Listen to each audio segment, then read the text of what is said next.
Наша постійна рубрика – це квартири після прильотів.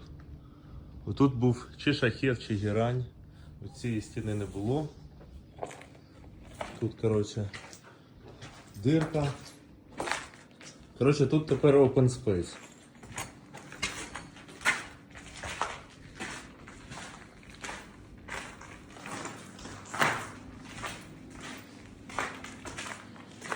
Коротше, якщо треба швидкий демонтаж, о, кстати, дивіться, вікно вціліло.